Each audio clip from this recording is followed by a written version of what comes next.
Hadirin sekalian, marilah kita lanjutkan acara debat ini pada segmen yang kelima. Segmen yang kelima merupakan segmen saling debat. Dan untuk kesempatan pertama, saya persilakan Bapak Yusuf Kalla bertanya kepada Bapak Hatta Rajasa dalam waktu maksimum 1 menit. Silakan mulai sekarang. Pak Hatta, setiap kali debat, Pak Prabowo mengatakan tentang kebocoran luar biasa daripada keuangan negara, artinya korupsi daripada itu. Pertanyaannya, apakah Anda ketahui itu selama di pemerintahan bahwa ada kebocoran 3 triliun per hari? Kedua, apakah karena korupsi pasti diperbuat oleh penyelenggara negara, pegawai negeri dan penyelenggara lainnya, anggota DPR, apakah sumber daya manusia penyelenggara negara sebegitu jeleknya sehingga bisa terjadi itu? Itu silakan. Silakan untuk dijawab 2 menit mulai sekarang. Terima kasih Pak JK, pertanyaannya cukup bagus. Saya perlu menjelaskan, Pak Prabowo Subianto, capres kami, tidak mengatakan kebocoran itu bersumber 1.000 triliun dari APBN, bagaimana mungkin? APBN kita 1.800 triliun. Akan tetapi yang dimaksud adalah potential loss yang bisa terjadi di dalam perekonomian kita. Saya beri contoh Pak JK. Yang dimaksud dengan potential loss. Misalkan, apabila kita hanya pandai menjual bahan mentah saja, maka kita tidak mendapatkan value added sama sekali. Atau kita tidak menjaga kekayaan alam kita yang dicuri, maka kita mengalami potential loss. Atau misalkan, kita menjual gas ataupun batu bara yang harga marketnya terlalu murah. Dan kita tidak bisa melakukan renegosiasi karena itu. Maka ini adalah potential loss. Potential loss ini bisa terjadi karena kelemahan manajemen. Pemerintahan Pak SBY sudah melakukan perbaikan ke arah situ. Jadi tidak betul kalau 1.000 triliun itu kebocoran dari APBN. Terima kasih Pak JK.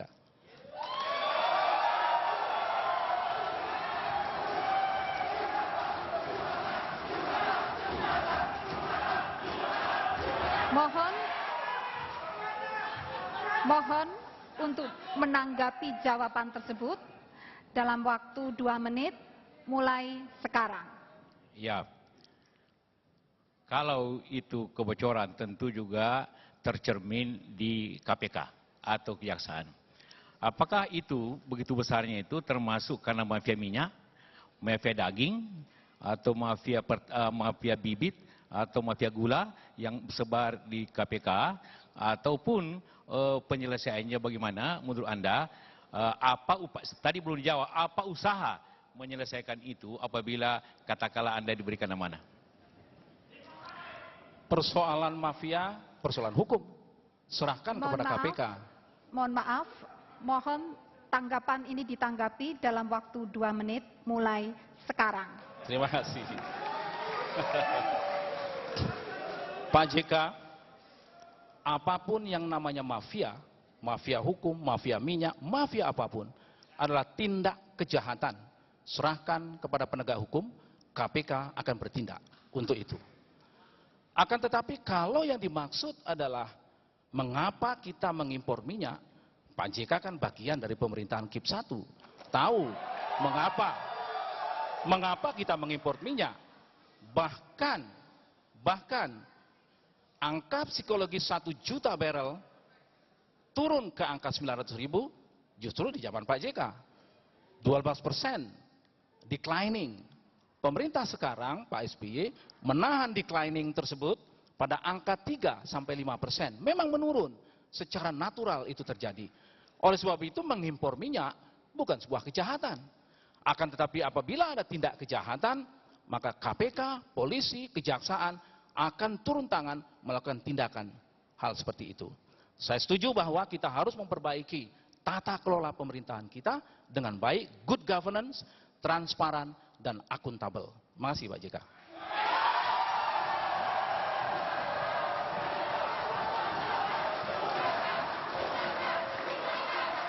Terima kasih. Terima kasih. Untuk pertanyaan yang kedua, saya persilakan Bapak Hatta Rajasa untuk bertanya kepada Bapak Yusuf Kala dalam waktu maksimum 1 menit. Mulai sekarang. Terima kasih. Bapak Muhammad Yusuf Kala yang saya hormati, pertanyaan saya ringan saja Bapak. Orang sering menanyakan tentang daya saing bangsa kita. World Economic Forum mengeluarkan yang disebut dengan the Global Competitiveness Index. Ada 3 indikator utama yang dikeluarkan yang mempengaruhi indeks daya saing kita. Menurut Pak JK, indeks manakah yang paling perlu kita atasi dan secepat mungkin bisa meningkatkan global competitiveness kita? Terima kasih Pak JK.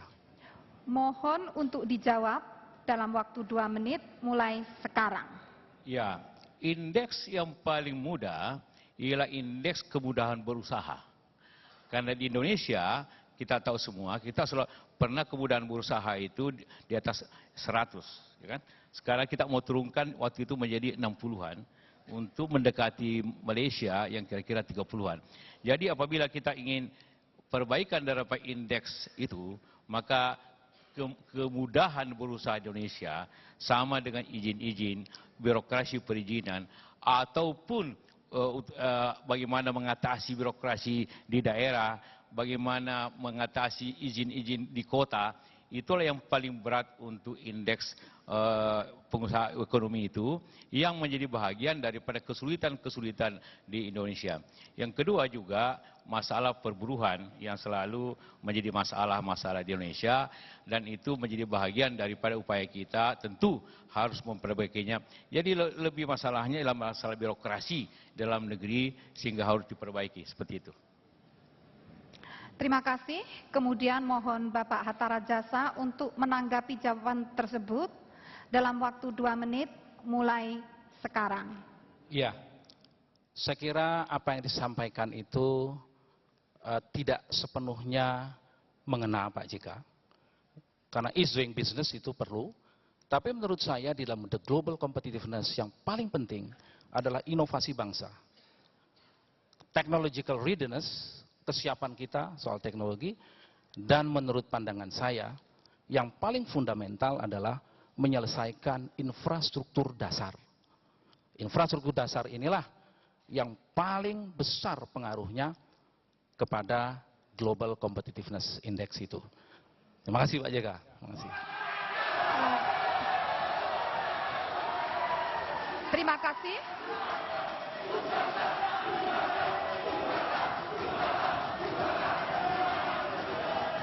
Berikutnya,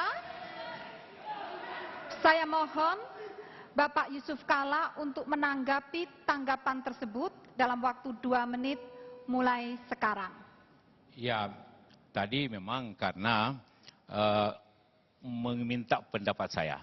Dan dalam pembahasan-pembahasan juga di pemerintahan, waktu sama si pemerintahan, itulah yang selalu menjadi bahagian upaya yang harus diselesaikan. Bahwa infrastruktur penting. Tentu pertanyaannya juga apa yang terjadi di dewasa ini. Karena pada waktu kita masih di pemerintahan, kita bikin listrik, kita bikin apa. Sekarang Anda tidak bikin soalnya, kan? Itu masalahnya juga. Jadi itu masalahnya juga, kenapa tidak terjadi. Jadi bahwa infrastruktur penting, tapi infrastruktur tidak hanya diucapkan, dilaksanakan Pak Hatta. Jadi kalau kita bicara akan, semua di sini bicara akan, tapi bagaimana melaksanakannya itu yang penting. Jangan mati lampu listrik, kita harus susah, kita pidato, begitu kan? Itu yang terjadi di Jakarta ini. Jadi saya setuju bahwa infrastruktur, tapi tidak dipidatokan, tetapi dilaksanakan. Terima kasih. Terima kasih.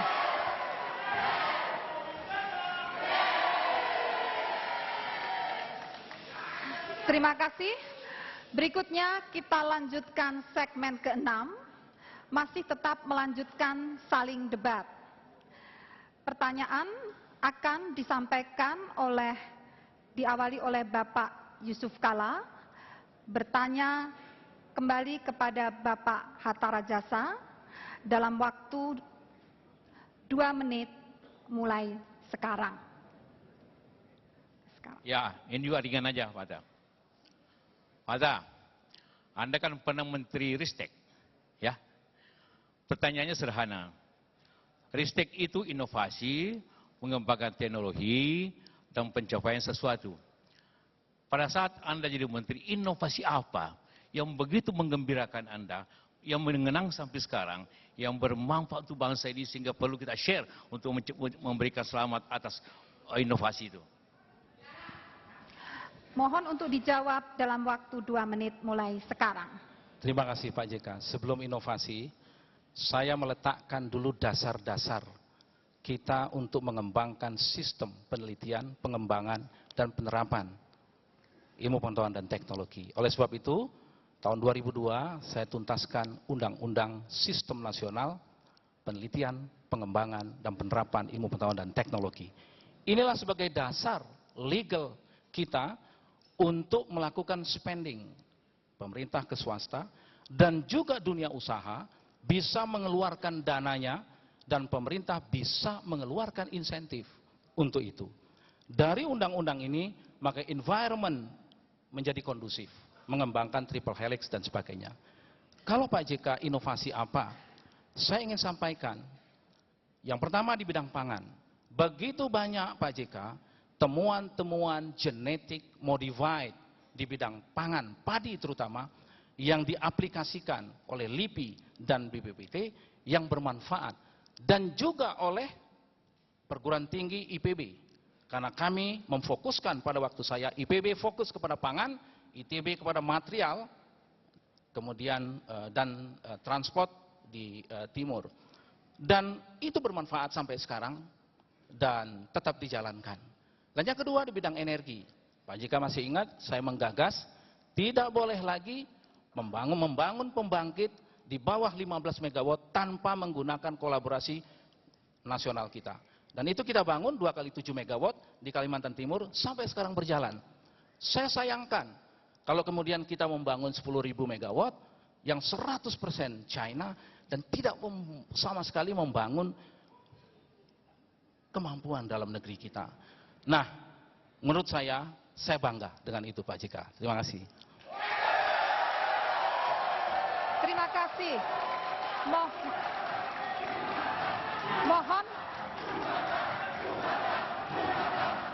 Mohon untuk ditanggapi jawaban tersebut. 2 menit mulai sekarang. Terima kasih.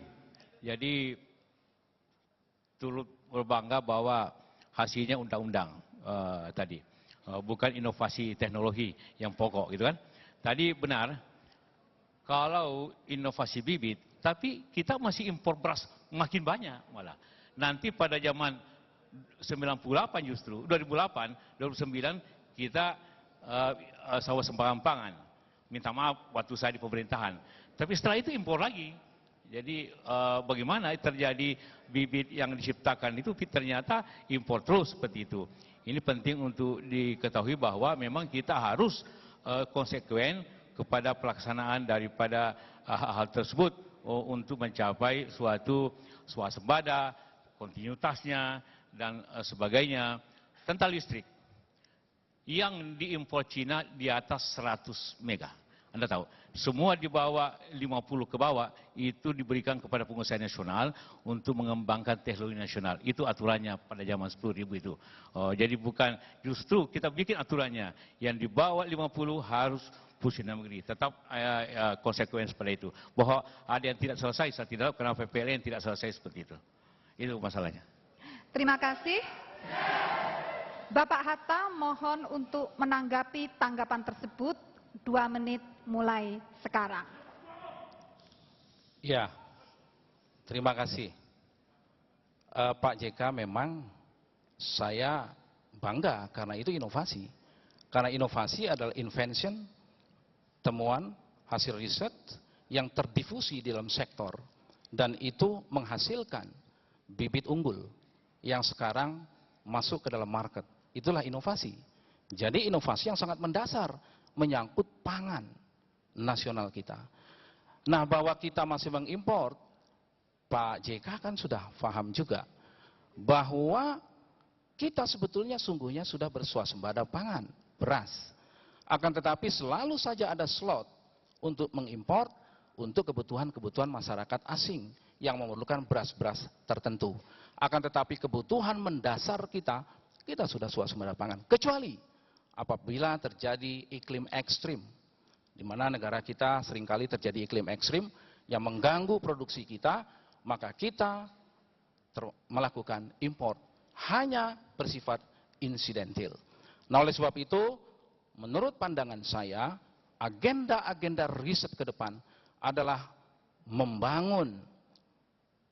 mengembangkan riset-riset yang sungguh berkaitan dengan sustainability pangan dan energi kita. Terima kasih Pak JK.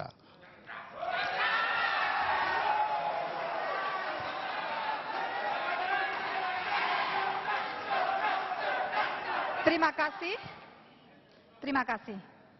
Kemudian giliran berikutnya saya persilakan Bapak JK, mohon maaf, saya persilakan Bapak Hatta Rajasa untuk bertanya kembali kepada Bapak JK dalam waktu 2 menit mulai sekarang.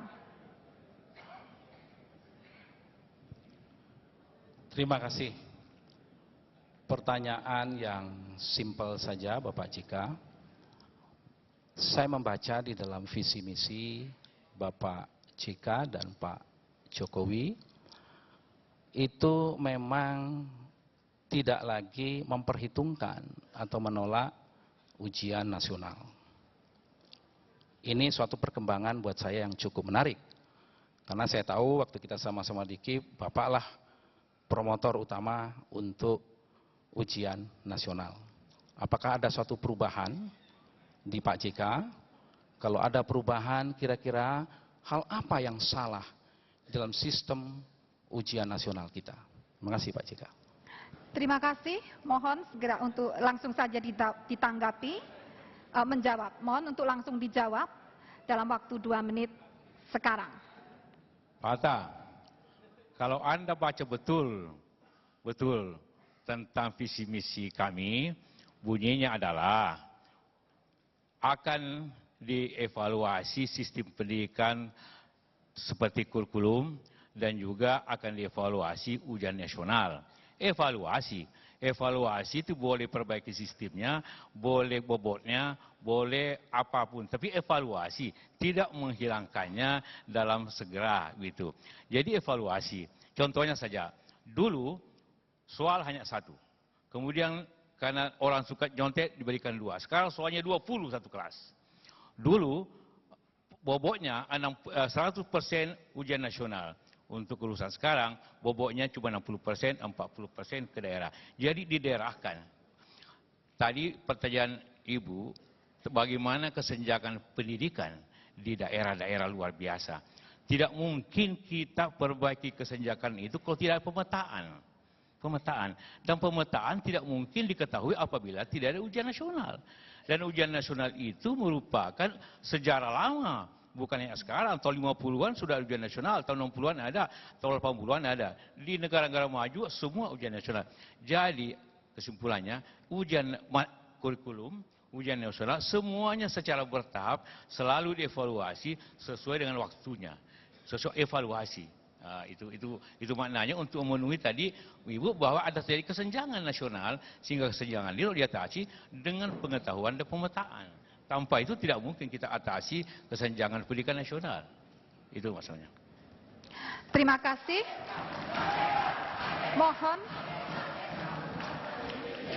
Mohon Bapak Hatta Rajasa untuk menanggapi jawaban yang telah disampaikan Bapak Yusuf Kalla. Terima kasih Pak JK penjelasannya.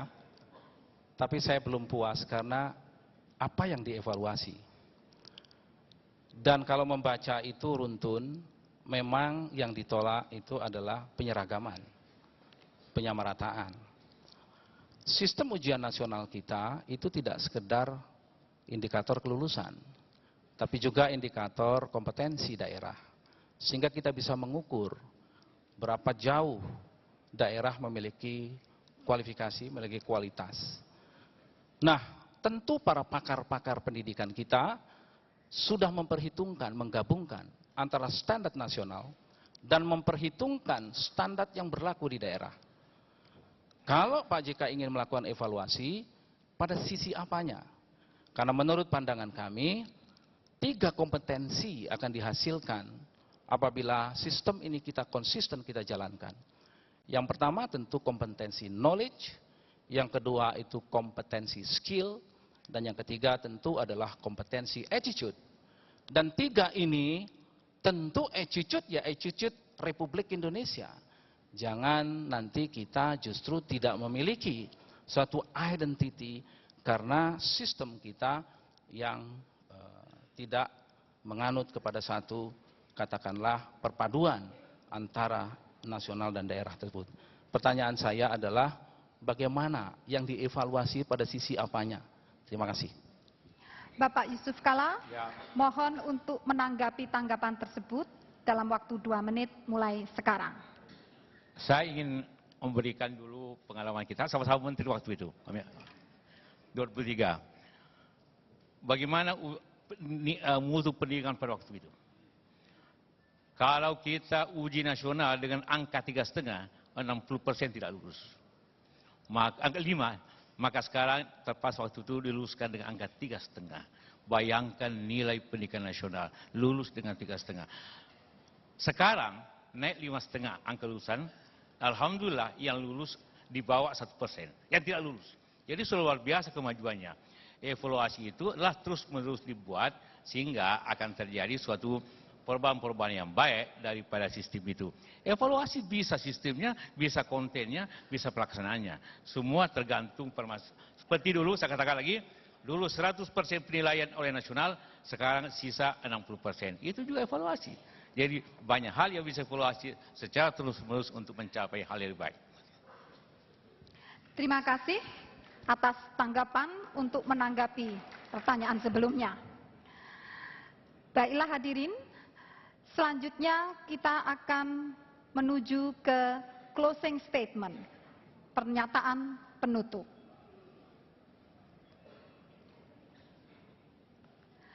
Namun, ya, menuju ke closing statement, pernyataan penutup. Saya persilakan kepada masing-masing calon untuk memberikan pernyataan, namun sebelumnya akan kita ikuti jeda berikut. Terima kasih.